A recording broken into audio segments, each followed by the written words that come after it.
Good morning, everyone. I'm Dove Horowitz with the Community Security Initiative.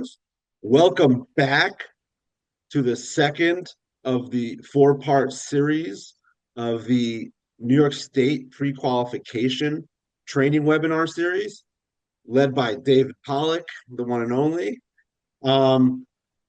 Secret to all of you, this slide decks are posted on our website. So if you go to our grants resource page, you'll find a link to our pre-qualify page, and you can find these slide decks. But to be available, so you can hear it directly from our team, we do these webinars, which are recorded and will be posted in a few days. Goes through the editing process, etc.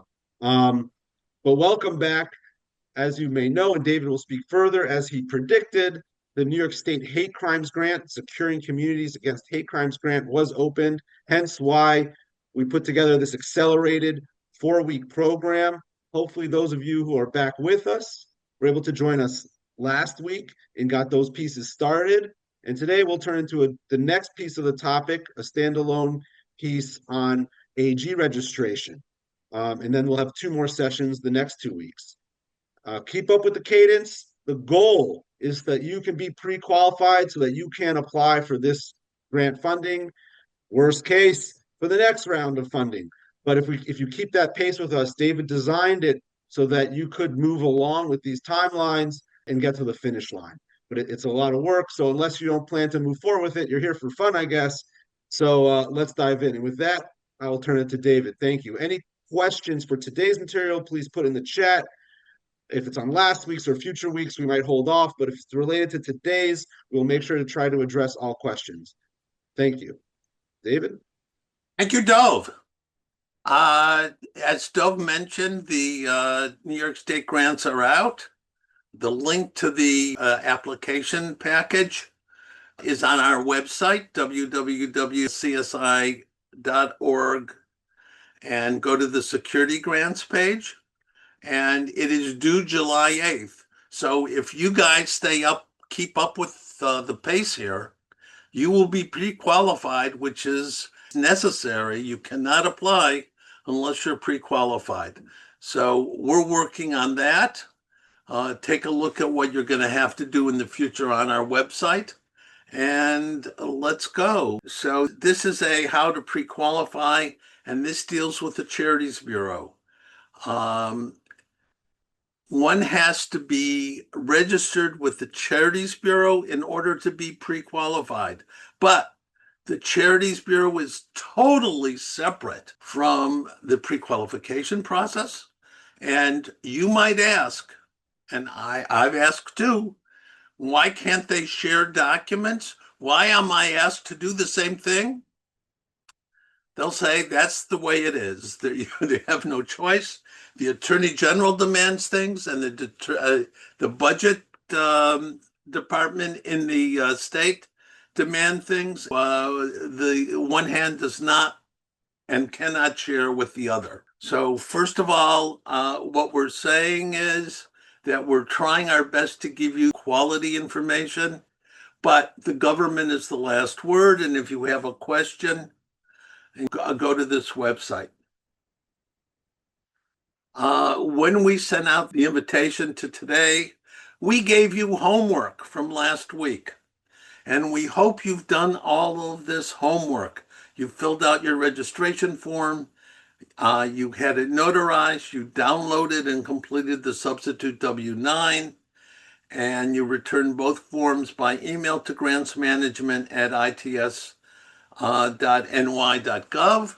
And if you did that between 7 and 10 days later, you are going to get a sign-in and a temporary password for your SFS account.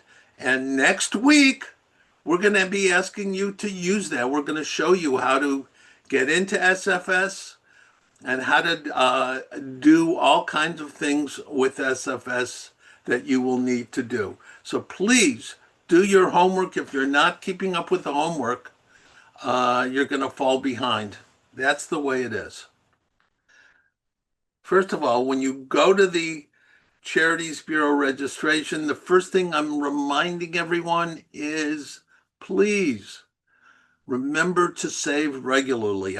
This is a system that can go down if your session is somehow closed before you save.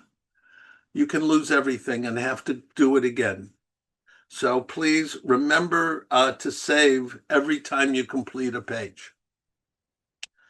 Now, here is a link to the Charities Bureau online registration page.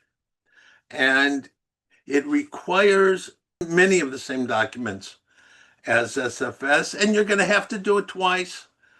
That's the way it is. They take 4 to 6 weeks to complete a submission, but they've been getting better. They've been getting faster. And as long as you have the process underway, you can proceed with SFS even though you don't have final registration. Okay. Now, we want to know how many of you today are houses of worship. The reality is there are different rules for houses of worship. What you want to do, if you're a house of worship, you have to tell them that you're a house of worship. I'll show you where you tell them that. It's a tricky system. If you didn't tell them that you're a house of worship and answer everything correctly, then what happens is they ask you questions that that are fine, but you really don't have to answer them. Religious organizations can claim an exemption and are not required to complete the full registration process, which for everyone else costs $25. And make sure you tell them who you are. What do you need? Again, you need your employer identification number. You needed that for your substitute S9, your certificate of incorporations, your bylaws or any other kind of rules document. You need information about the organization's officers, directors, trustees, and key employees or key persons. It's not as detailed as you have to do in SFS, but you need the email addresses of some people. We'll get into that later. And your mission statement. And they want the mission statement to be in detail. You might have to go beyond your mission statement because they want 100 words. And there may be some other things. There's an online checklist if you want to check it out, and the form requires 2 signatories. Those signatories might be the organization's president or chair or any other authorized officer. People say, well, I'm the executive director or the CEO. Well, if according to your bylaws, your executive director or CEO is an authorized officer, that's fine. If they're not, you need 2 signatories. You need to identify them, give their title in the corporation, and give their email addresses. And part of the process and why this takes a while is that the state will send your application for signature to these officers, who will certify that the information is correct. Before you go through this process, I recommend that you check whether you already did it at some time in the past. I have a link to the registry, and you either put in your EIN or your organization name, and then you search it. I have dealt with dozens of organizations, and when they ask me the question, I say, let's check if you're registered. And I find that years ago, they may have registered and they don't have to do it again. By the way, if you're exempt, in other words, you're a house of worship, it's a one and done process. If you are any other kind of 501c3, you have to keep your registration up to date. and you will have to resubmit on an annual basis. Okay, there's a lot of questions here. Is your organization a government agency controlled by a government agency or the New York legislature? The answer is no, if you're one of our nonprofits. Number two, and I have this highlighted because this is the key issue, was the organization formed for religious purposes? It's a yes or no question. If you're a house of worship, the answer is yes. If you're a parochial school, the answer is yes. So, Matthew, if you're out there, I haven't seen you yet, but one of the, someone sent me in a problem, and I think they answered no to this question, and therefore it raised all kinds of other questions later in the process. Is it an educational institution? It doesn't mean that you give Bible classes or Talmud classes. If you are primarily an educational institution, and you work with New York Department of Education, that's an educational institution. Does the organization solicit contributions only from its membership? It's a yes or no question. If you answer no, then they're going to ask you more questions about solicitation, because the Attorney General's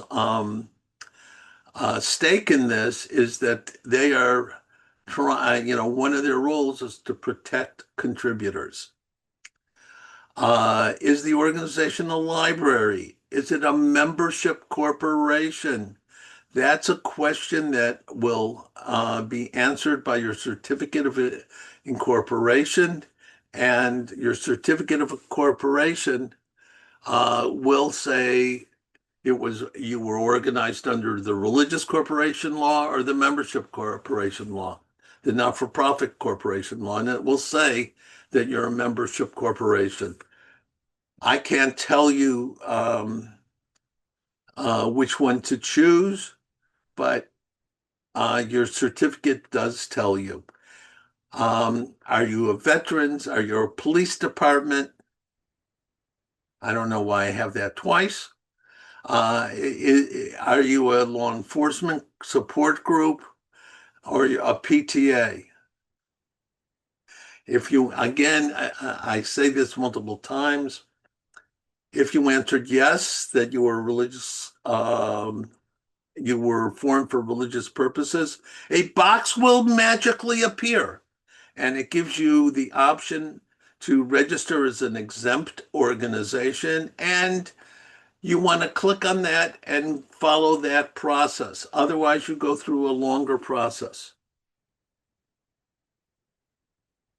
Now, as I said, you need information from your articles of incorporation and your IRS recognition letter if you have one. Remember, houses of worship are not required to have an IRS recognition letter. Answer the question, does the organization use another name or names? That's a yes or no. And, I've worked with Catholic churches where it's obvious to me that the name on the certificate of incorporation is the same as what they use today, but the certificate of incorporation is 100 years old. And over the years, the name changed slightly. Does the organization have a prior New York State registration number? That's why I said, check it out.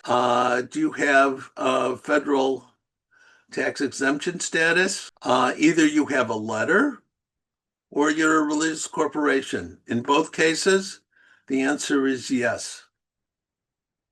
And it's our IRC 501c3.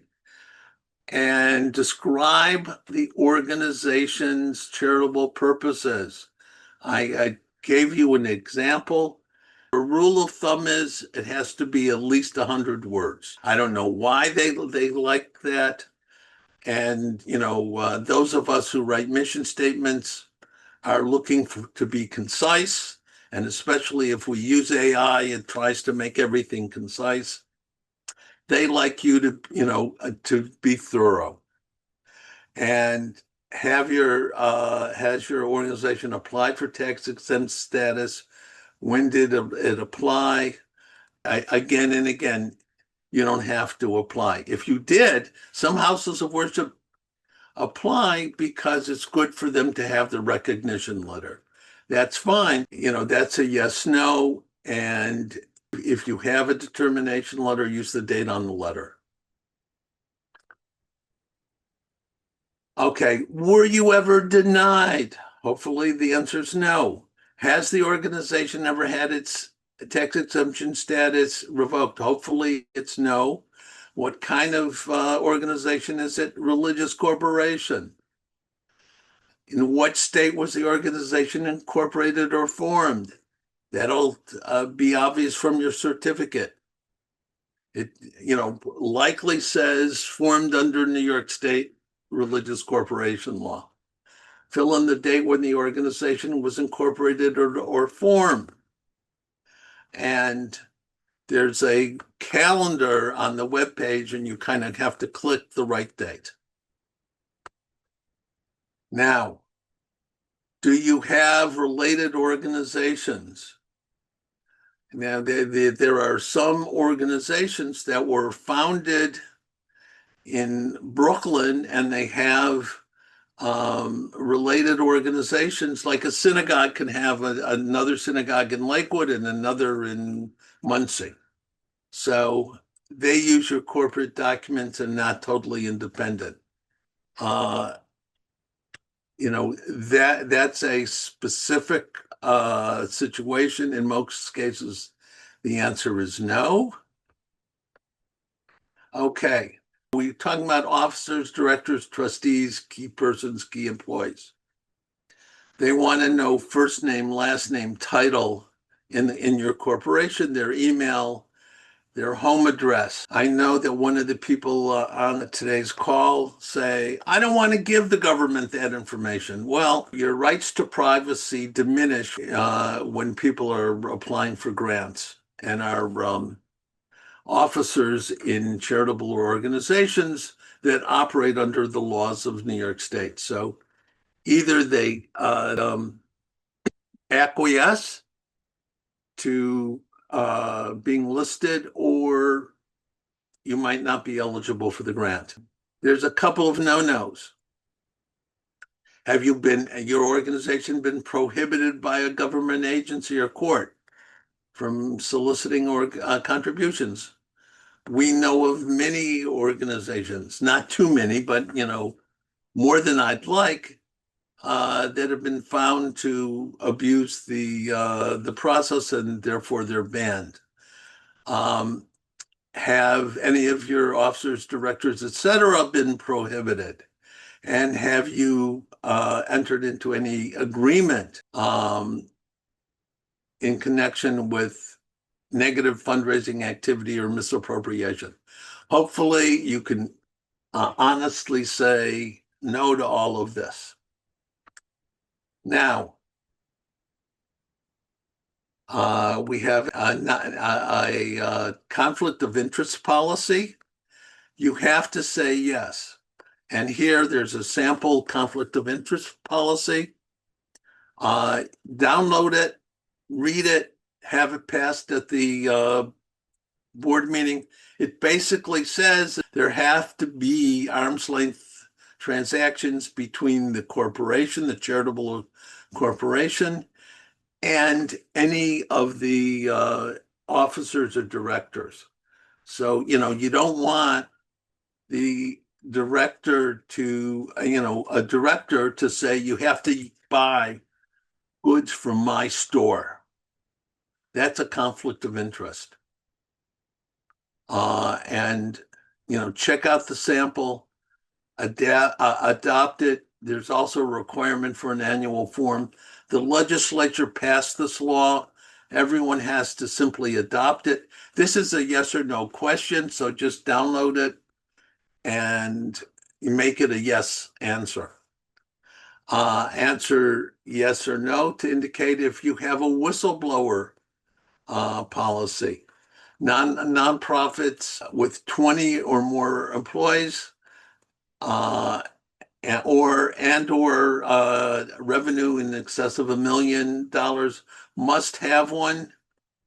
Again, if you're a small organization with less than 20 people, you do not need that there, so you can answer no. You have to upload your certificate of incorporation. You have to upload your bylaws.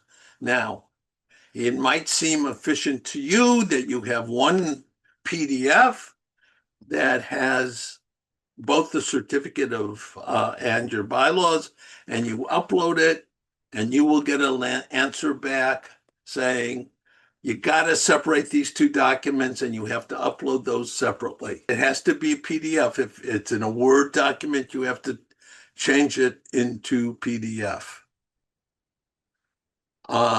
Now, what they want is the name of your president or authorized officer and your chief financial officer or treasurer for your corporation. You fill that out, and they will send out for signatures the information that you've submitted to these two officers, and they will have to sign that it, to the best of their knowledge, it's accurate. And the signatures confirmation page appears, poof, that all of a sudden your filing status is pending signatures, which means they are waiting for your officers to get back. Now, remember to save on every one of these pages. And once you're at this point, take a screenshot of this page, and you can use that screenshot for your pre-qualification. And that will tell the pre-qualification people that you're well on your way to completing your charity's registration. And SFS will process your pre-qualification process without further ado. They won't wait for the next steps. So that gets you as far as you have to get. Remember that houses of worship are not charged for registration. A filled-in document will be emailed to the signatories, and if you finished, your filing status is pending Charities Bureau review after the signatures. You'll receive an email letter from the Charities Bureau confirming that they are reviewing your registration. Okay, so that it is possible as they review it, they'll send you an email saying notice of incomplete registration. Well, examples. Well, you didn't say you had a conflict of interest policy. That's something that happens. They might want to know more about your solicitation process. How is the money that you solicit to be used? You can answer, it will be used for the general operations in support of our mission. That's fine. They might want more details about your mission and goal because you didn't hit the 100-word minimum. Or multiple documents in a single uploaded file, which means you didn't follow the directions and separate the documents. And if you need help, by the way, what I've done, there's a guide that they put out, and down here is their email and their phone number. They're the experts, and they can help you too. We will help as much as we can, and we'll go from there.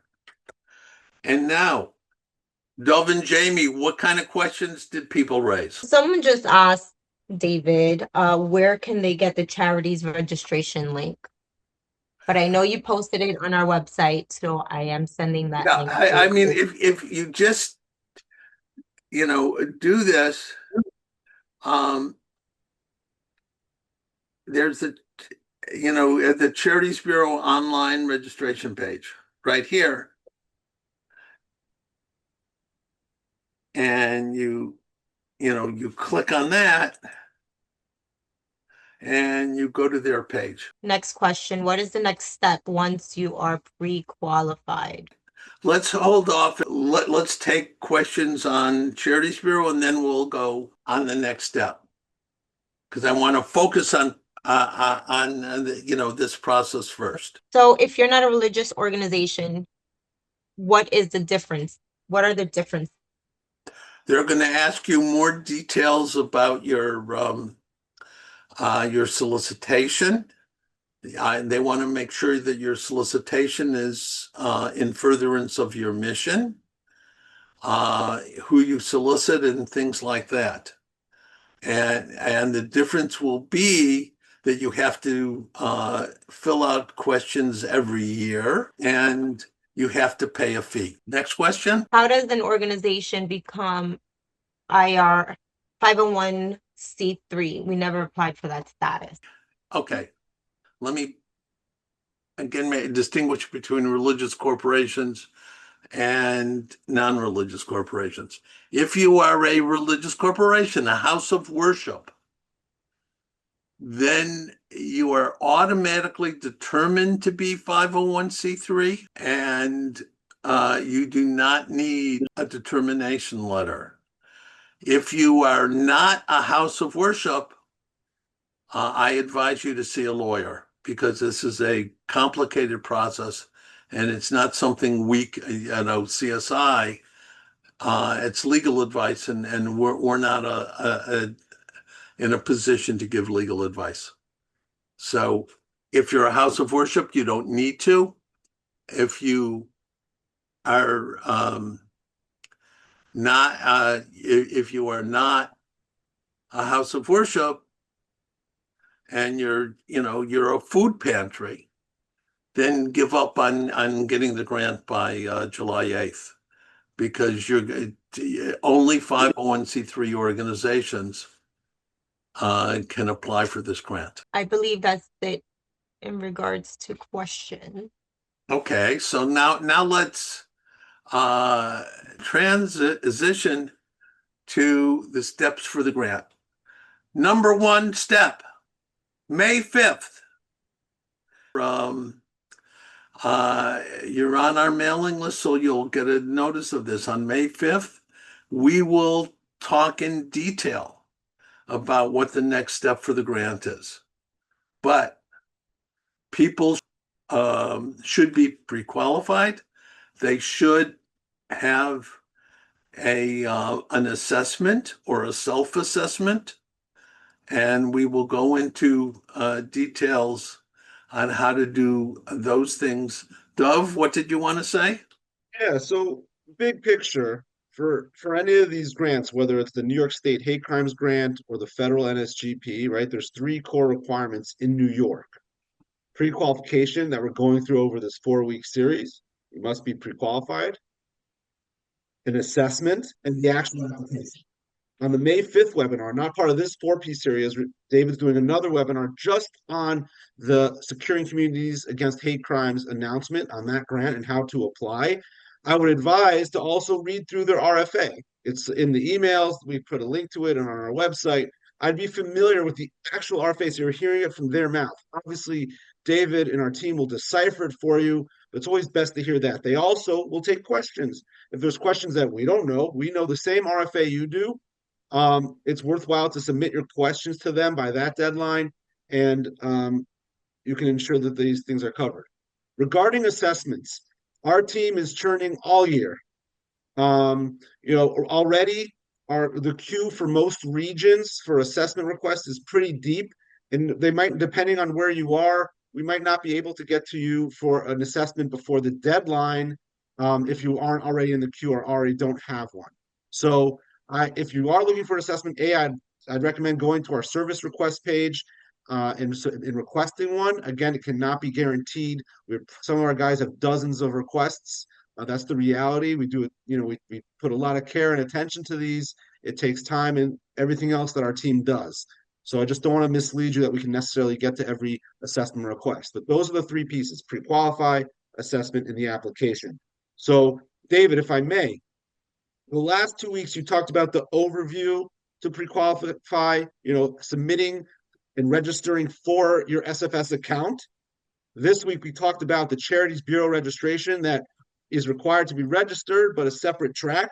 And then the next 2 weeks of this program, Dave, if you get a quick 2 seconds on what we'll be discussing to get everyone to the finish line. Okay, so we're going to be talking about next week, we're going to be talking about the documents that you need to upload. And, we will again send out a list of documents with the announcement for next week and that you'll need. And we'll go over in detail. If you don't know something about the document, we'll go over the details on how to check out that document. And number two, and the final week, there's a list of questions. Again, these will be questions that the state feels indicate that you have the kind of systems that safeguard the state's money if they give you $250,000. Can you spend that money responsibly and make sure that it gets used for the proper purposes? So there are questions about your financial practices, et cetera, and your board governance, and I'll go over those questions. None of them are awful, but there are a lot of small nonprofits that never thought of this. So we'll go over it for people. Thank you, David. I think we have our homework, right? Again, for those who joined late, this slide deck David presented today is on our website, CSI-NY.org, on our security grants page. Got to follow the links to pre-qualify, and we will have this video recording up hopefully by the weekend. But again, the slide deck is already up. Anything else, David? I think that's it. If there are no more questions, we'll let you get to work. One of the advantages of splitting up the series into chewable bites is that we get done in less than an hour. So we try to, maintain your attention span, address short attention spans, and do one step at a time. Hopefully we finish first week in May, and you'll have 2 months to concentrate on submitting your state hate crimes grants. So thanks, everyone. Thank you, Jamie. Thank you, Dove. And thank you, Seth, for being there in support of everyone, both in Queens and beyond. Talk to you later.